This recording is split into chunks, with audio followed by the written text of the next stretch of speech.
প্রথম কথা, রাজ্য সরকার আগরতলা গভর্নমেন্ট মেডিকেল কলেজ এবং জিবি হাসপাতালের চিকিৎসকদের প্রাইভেট প্র্যাকটিস বন্ধ করার জন্য নির্দেশ জারি করেছেন এবং নির্দেশনামা ইতিমধ্যে বেরিয়ে গেছে। আমরা এই বিষয়টাকে সম্পূর্ণভাবে স্বাগত জানাই এবং আমার মনে হয় সরকারিভাবে এই উদ্যোগটা অত্যন্ত ভালো উদ্যোগ এবং প্রশংসার দাবি রাখে। আমরা যদি ইতিহাস বলি, 2005 সালে যখন আগরতলা গভর্নমেন্ট মেডিকেল কলেজ তৈরি হয়, তখন কিন্তু আমরা চিকিৎসকরাই চেয়েছিলাম যে Agartala government medical college private practice বন্ধ করা হোক। তাতে করে ছাত্রদের পড়াশোনা যেমন ভালো হবে, তেমনি পেশেন্টদের কেয়ারটাও বেটার হবে এবং রিসার্চ ওয়ার্ক যেটা আমাদের দেশেও খুব কম হয়, সেটা আরও বেশিভাবে প্রতিফলিত হবে বা কাজ হবে। তাই আমার মনে হয় যে এই প্রাইভেট প্র্যাকটিস বন্ধ হওয়াটা কোনো মতেই ক্ষতিকর নয়। কিন্তু ওই সময় সরকার বলেছিল যে যেহেতু আমাদের রাজ্যে চিকিৎসকের সংখ্যা কম এবং যে চিকিৎসকরা জিবি হসপিটালে বা আগরতলা গভর্নমেন্ট মেডিকেল কলেজে কাজ করেন তারাই বেশি করে প্রাইভেট প্র্যাকটিসের সঙ্গে যুক্ত, তাই সার্বিকভাবে চিকিৎসা পরিষেবার কারণে ওই সময় সরকার সেটাতে এগোননি বা বলেছিলেন যে এখন না, আমরা পরবর্তী সময় দেখব। এখন সেটা করা হচ্ছে এবং আমরা যদি দেখি গত 20 বছরে অবস্থার কিন্তু পরিবর্তন অনেকটাই হয়েছে। চিকিৎসক সংখ্যা বেড়েছে, পরিধি বেড়েছে, স্বাস্থ্যের ক্ষেত্রে ব্যক্তি বেড়েছে এবং বিভিন্ন বিভাগে এখন সুপার স্পেশালিটি ডাক্তাররা রয়েছেন। জিবি হাসপাতালে পরিষেবার ক্ষেত্রেও কিন্তু মান অনেক অনেক বেশি করে উন্নত হয়েছে এবং সেটা সময়ের সঙ্গে দাবি রেখেই বা সাজুজ্য রেখে, অতএব সেটাতে খারাপের কিছু নেই। মানুষের সুবিধা অসুবিধা যেটা বলে, আমার মনে হয় এই মুহূর্তে যেটা মনে হচ্ছে যে অসুবিধা হওয়ার কোনো কারণ নেই, কারণ জিবি হাসপাতালে সে যে চিকিৎসাটা পাচ্ছে সেটা তো পেয়ে যাবেন এবং যদিও বলা হয় যে সেখানে আরও বেশি করে পাবেন, কিন্তু দিন তো 24 ঘন্টা, একজন ডাক্তার তো হয়তো 7-8 ঘন্টা কাজ করবেন, তার বেশি তো করবেন না। অর্থাৎ সেক্ষেত্রে আরও বেশি করে ডাক্তারদের পাওয়া যাবে। আমার মনে হয় সেটা কিন্তু হয়তো আমরা একটু অতিশয়োক্তি করছি, কারণ কোনো ডাক্তার এখানে কম কাজ করেন না, 8-10 ঘন্টা কাজ ঘুরিয়ে ফিরিয়ে করেন এবং সরকারিভাবেও বলা আছে এবং সুপ্রিম কোর্টের জাজমেন্টও বলা আছে চিকিৎসকদের সপ্তাহে 48 থেকে 56 ঘন্টা কাজ করা উচিত, এর বেশি নয়। তাহলে কিন্তু অসুবিধা হবে ক্রমাগত যদি কাজ করে। অতএব সেদিক থেকে ঠিক আছে, পিরিয়ডটা বাড়বে না, কিন্তু কোয়ালিটি অফ ওয়ার্ক নিশ্চয়ই বাড়তে পারে। অতএব জিবি হাসপাতালে চিকিৎসার মান উন্নয়ন হবে বা কিছুটা হলেও ভালো হবে, সেটা আমরা ধরে নিতে হবে।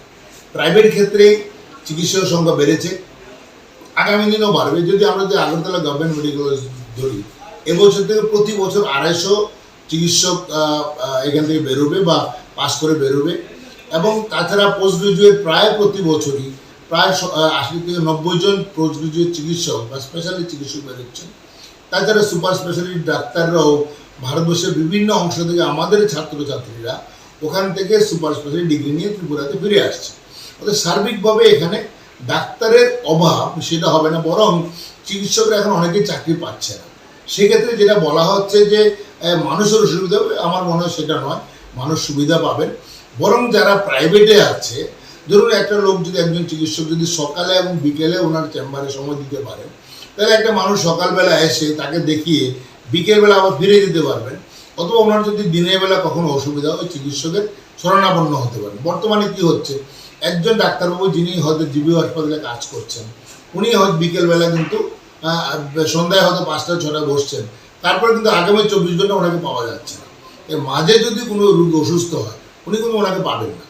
সার্বিকভাবে দেখতে গেলে প্রাইভেট প্র্যাকটিস বন্ধ হওয়াটা খারাপের কোনো কারণ নেই, বরং প্রাইভেট অনেক চিকিৎসকই যারা পছন্দ করবেন যেন আমি নিজের মতো করে চলতে চাই, ইন্ডিপেন্ডেন্টলি চলতে চাই, সেটা হবে। আরেকটা জিনিস জেনে রাখা ভালো, ত্রিপুরাতে কর্পোরেট হসপিটালের সংখ্যা বাড়ছে, আরও 2টো মেডিকেল কলেজ আসছে। অর্থাৎ চিকিৎসকের সংখ্যা সার্বিকভাবে বাড়বে বা পরিষেবা ব্যক্তি বৃদ্ধি পাবে। আরেকটা যে আমার যেটা মনে হয়, যেটা শুধুভাবেই যদি আগরতলা গভর্নমেন্ট মেডিকেল কলেজ বা জিবি হসপিটালে করলে একটা কনফিউশনের তৈরি হবে, কে দেখছে কে দেখছে না, কে প্রাইভেটে আসেনি।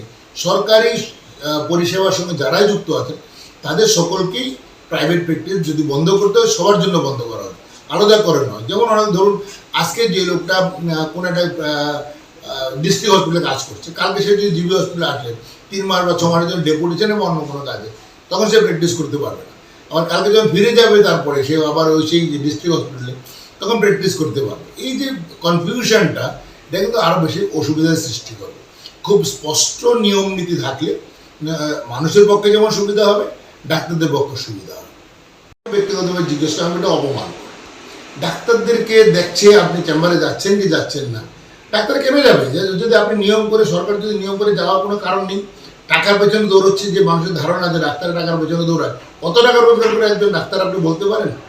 কত টাকা পায় একজন ডাক্তার? একজন ডাক্তার চেম্বারে বসে কতজন মানুষকে ফ্রি দেখছেন সেটা কেউ কিন্তু হিসাব করছে না।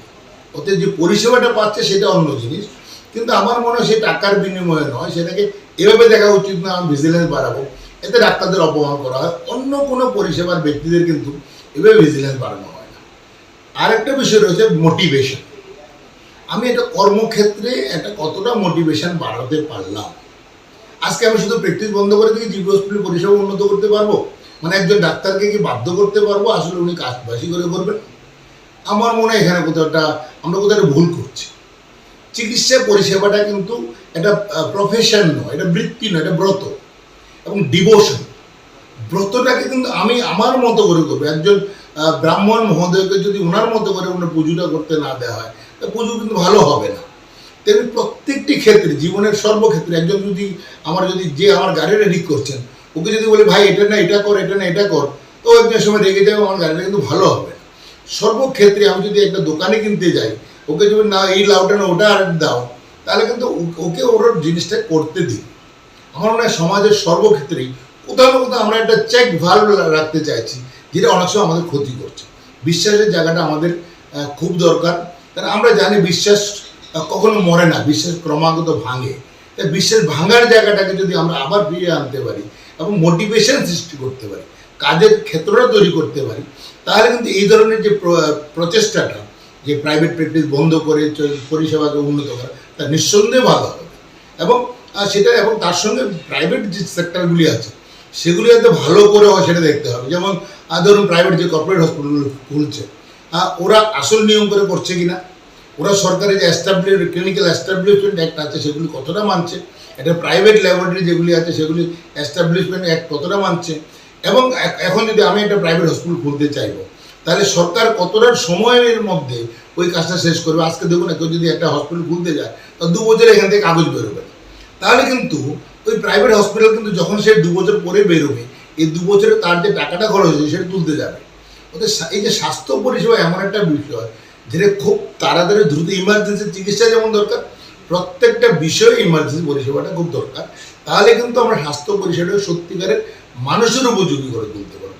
শুধু প্র্যাকটিস বন্ধ করা নয়, কিন্তু আমি আবারও বলবো, প্র্যাকটিস বন্ধ করা অনেক দিন পরে একটা সাহসী পদক্ষেপ, এবং সরকার সেটাকে যদি মনের মতো করে করে এবং মানুষের উপযোগী করে তুলতে পারে, তার নিঃসন্দেহে মানুষ উপকৃত হবে। Shape your future with technology at NALED Agartala. Under NALED, deemed to be University of Ministry of Electronics and IT, Government of India. Admissions for the 2026 to 27 academic session is going on. Choose from industry-focused programs including Diploma in Computer Science and Electronics Engineering, BCA, BTech in Computer Science and MTech in Data Engineering. Experience modern learning with advanced labs, expert faculty, paid internships, placement assistance, startup support, transport facility, and hostels for boys and girls. Tuition fees are free for SC and ST candidates. For enquiries, contact 0381 239 1010 or 8794 822 459.